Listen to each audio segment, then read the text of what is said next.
Hello guys, welcome to my vlog. And for today's video, ako ipakita ninyo ang among pagbiyahin from Dumaguete City to Dapitan. And among sakyan is ang fast car. So, nakita to ninyo nga ang among ticket kay tag 652 pesos para sa business class. Then karon diretso nami sa Terminal 2 mo onig bagong building sa Dumaguete Port, Passenger Terminal Building 2. Mao ni siya. Pag abot na mo, diretso bayad sa terminal fee and murag tag 15 pesos naman pud ang terminal fee ana guys. Ang uban na mo mga kauban, pa-check nas mga bags before musulod na mismo sa waiting area sa terminal building. And then mao ni siya ang bag-o nga terminal building, hayag ug limpyo kay nga terminal building sa Dumaguete. And unya pang 2 o'clock ang among biyahe padulong Dapitan, so gapahaway pa ning uban. And then time for boarding na, nagtalay para i-check ang mga tickets, dayon naglakaw na mi guys padulong sa barko. Timing po na ning orasaha nga ga tulo taligsik po diring Dapita.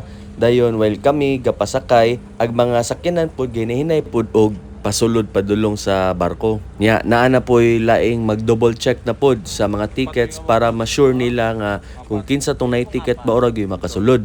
Nya mao na ni ang itsura aning pagtungtong go ninyo mismo aning barko. Then makita ninyo ang mga sakyanan kung asa nila gi-park. Nya karon pasulod nami sa kung asa may molingkod. Nya napod sila murag gamayng pantry diri or kaning murag canteen nila ba. Kay taas-taas would be ang biyahe gikag Dumaguete padulog Dapitan. So may na lang na amoy makaon-kaon diya, mainom, pampainit na ara diya. Unsa inyong ganang paliton.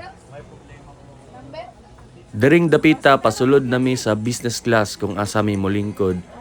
Mao po din ni ang itsura dis ilang business class no, puro ra gud lingkuranan tanan. Happy pa min diri Dapita kay first time lagi sa Mindanao pero baling laaya di is biyahe kay upat ka oras biya mo nang ga bato-bato fix na lang mis akong magulang kung kinsay mo lingkod diya sa ay kinsay mo lingkod dira sa sulod, pero kay napildi man siya no mo nang palagi siya pero wala ra gyapon ako ra gyapon siya gipalingkod diya sa ay kay butan biyat ang pagkaigsuon. May gani kay ang fast cut na po sila promotional video about Dumaguete o ilag yung gipakita po ang Dumaguete. Pag depart na mo sa Dumaguete, timing ulan-ulan pero may gani pag abot na mo sa buntag sa Dapitan. Hayag-hayag na may gani ulan pero gadagom ragyapon ang panahon diri. Alas 7 namin naabot diri sa Dapitan guys. Kay late man nakagikan ang barko sa Dumaguete, mga alas 3 naman to pasado mo ng alas 7 namin abot diri upat ka oras man ang biyahe. Nya karon panaog nami sa barko. Mao na ni ang Port of Dapitan. Welcome to Mindanao. Mo padulong na mis gawas ana kay naara poy sakyanan nga mo pick up na mo kay mo padulong mi diretso sa Dakak pero mo agi usa mi sa City Hall sa Dapitan para mo purchase sa ticket. Then last view sa barko nga fast cut, then pa-exit na sa Port of Dapitan.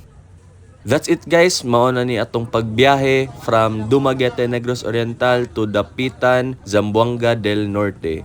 Thank you for watching and see you on my next vlog bason maka vlog ko among trip diri sa Dapitan. Don't forget to like, follow and subscribe.